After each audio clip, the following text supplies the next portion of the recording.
Hey everyone, this is Off the Wire with your host Anthony Kent. And before I get into this episode, I've got an awesome announcement. We're going to have a new co-host joining us with Off the Wire.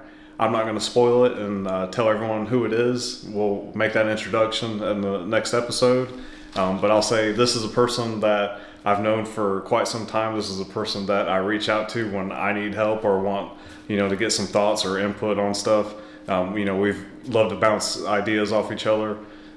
This is just it's going to be really good for the show. We're going to be able to provide better content and have another opinion. This is someone that I really respect, and I'm so excited that we joined us. But anyways, next episode we'll make that introduction. But until then, let's cover the topic for today. And the topic for today is the CIS membership, and CIS is Center for Internet Security.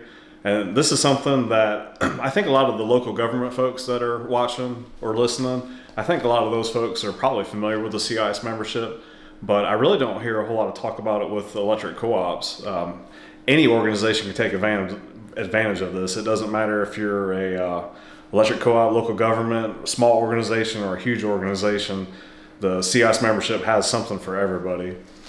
So the one thing about the CIS organization, they're community driven, nonprofit, and some of the things that they're known for are the CIS controls and then also the CIS benchmarks, and we're going to talk about each of those in a little bit.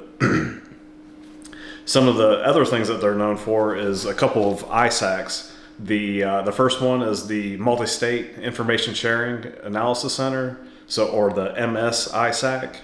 And then they also have the one for the elections. It is the EI-ISAC. I believe someone can correct me later, but I believe it's EI-ISAC. So that's for all of the U.S. election offices.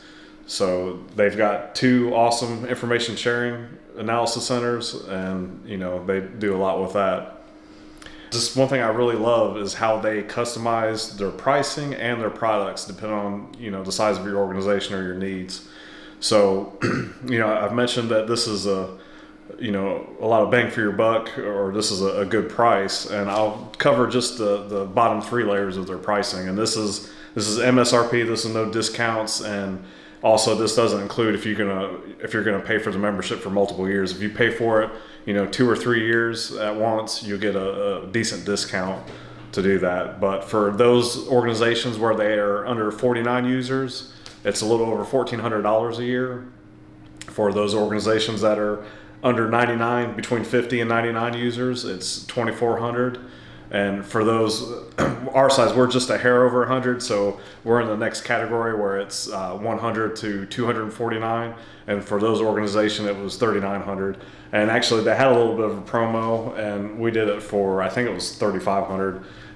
But we didn't take advantage of the multi-year discount. We'll be looking to do that next year. We just wanted to get a feel for it, and honestly, there's no going back. We've got a taste of some of the stuff that they provide, and we love it. And it's for what you're paying. It's a lot. You're getting a lot.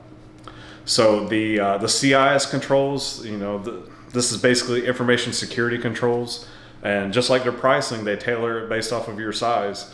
And so the way they do it, they have it broken up to 3 implementation groups, and it's IG1, IG2, or IG3.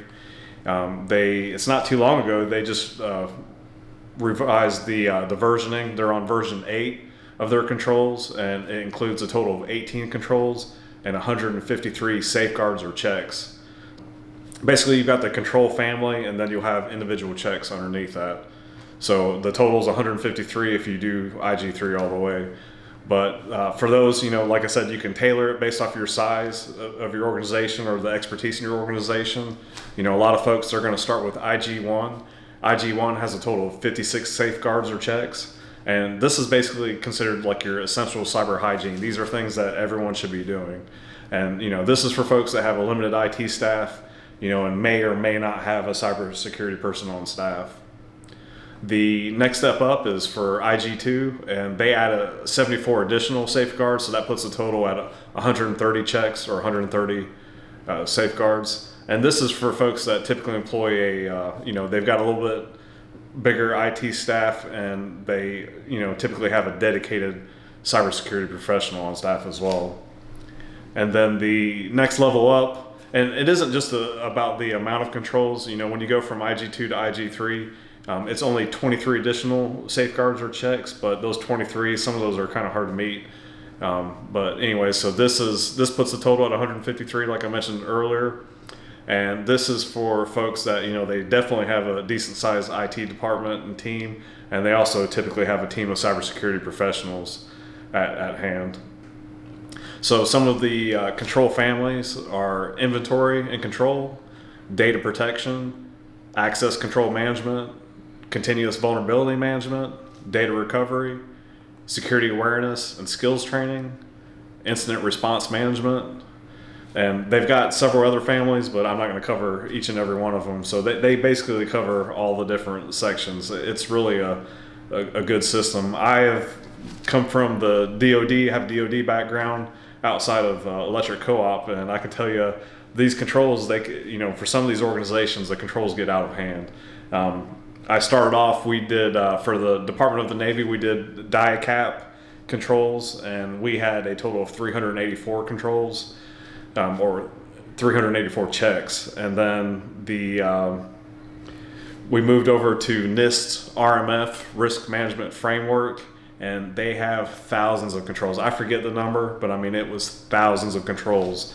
When you get to that, unless you've got a team, an army of cybersecurity folks, you can't really do like NIST RMF. So this is something that I think is more approachable, and more folks are able to do this. And really, the security controls that they have, if you're doing these, you have a robust cybersecurity program. Next is the CIS benchmarks, and this is something all these tools kind of relate to me, what we were doing for the DoD, but for the CIS benchmarks, to me, it reminds me of we had an organization called DISA, and they provided STIGs, which is the Security Technical Implementation Guidelines. It's basically how to harden every system that you have, whether it's an OS or an application. They tell you how to harden it. So for CIS, they call it their benchmarks, and it's really, if you think about it, you get Server 2019, Server 22, Windows 10, Windows 11. These come by default. They come with a bunch of stuff running that's not necessary. So basically, they're trying to make it, easy for folks to, get the systems up and going. So they've got additional ports that you may not need listening. They've got additional services that are running that are not needed. And, what these benchmarks allows you to do is basically turn those things off. This information, they actually have it for free, but the membership, it'll give you, it allows you access to the group policies and some of the Intune builds to help implement this. And then also they've got some tools. They've got the CIS Cat Pro, and it basically helps you do this across your organization. So they provide you can get these controls for free. You can get the benchmarks for free, the data for free. But if you want access to their tools, you're going to want to do that membership. So even if you're not interested in a membership, I highly recommend you check out the CIS website and look at what they're providing. So the benchmarks, that's for like Microsoft Server, Linux, even iOS products. So they have it broken down into 2 levels. Level 1 recommends essential basic security requirements that can be configured on any system. So these level 1, it's typically stuff that you can roll out, and generally it shouldn't cause much harm. I'll say this: you're definitely, any of these benchmarks, you're going to want to test them out before implementing them. So we did level 1 for Windows 11 on a group of computers, and the one thing it did is it stopped OneDrive from working. So we've got that fixed, and I think we had one other item that we had to disable. I can't quite remember what that is, but out of all of the items for Windows 11, it was a ton of policies that had applied. There was only 2 that we had to disable. And then outside of that, I wouldn't know that there's any difference, except for, when I go to log on my computer, it requires me to hit Alt-Control-Delete instead of just hitting like the space bar or any button. And, when we noticed that, we were like, well, why is that? And we looked into it. And this is something that's great about this organization. So, basically it's community driven. So, folks are making recommendations on new benchmarks, and it gets reviewed, and if the group agrees upon it, it gets pushed forward. But anyways, back to the Alt Control Delete. The reason that they have that implemented is, if your system gets hijacked or you've got some kind of malware on your system, it's hard coded into Windows that if you hit Alt Control Delete, it actually takes you to the logon page. So if you've got some malware, something like that, it can masquerade. You hit that space bar and go to log in, it may be trying to capture your credentials. And if you hit Alt Control Delete, it ensures that you're at the Windows login page. So anyways, we learned something. We looked through all of these controls, and there's a lot to learn. So anyways, we implemented the Windows 11 benchmarks and on the few machines, and really there was only 2 things that we had to remove from the default build. And then level 2, this takes it up quite a bit. This is for folks that they need greater security. But it will reduce some of the functionality on these systems. So level 2, what I would look at that for is, so for us, we've got an OT network. We're putting level 1 across all the IT network, but for our OT network, level 2 will probably do that. As a matter of fact, there's a lot of functionality, that we don't, we're basically using it for SCADA and that's it. There's not a whole lot of other things we need to do with these systems, and we don't want folks doing other things with these systems. So we're looking into it. We're trying to deploy level 1, but we're going to look at stepping up to level 2 in the future. So that's something I think everyone should take a look at. Some of the things you might want to think of, for these benchmarks, does your domain controller, does it need the print spooler enabled? Are you actually printing from your domain controller? I hope not. That's one of the policies or the Intune builds that you can push out and disable the spooler on your domain controller. You get a new Windows 11 machine and there's all kinds of garbage on there. Like how many Xbox applications or services are running, on that system? Do you need Xbox on your Windows 11 boxes? I seriously doubt it.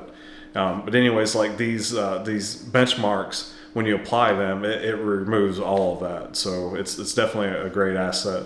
So even if you don't want to pay for the membership, which I would highly recommend, they still provide this data. They can tell you, what you should be using for group policy or Intune. So you can build it yourself if you want, but the membership, it'll save you a lot of time and effort.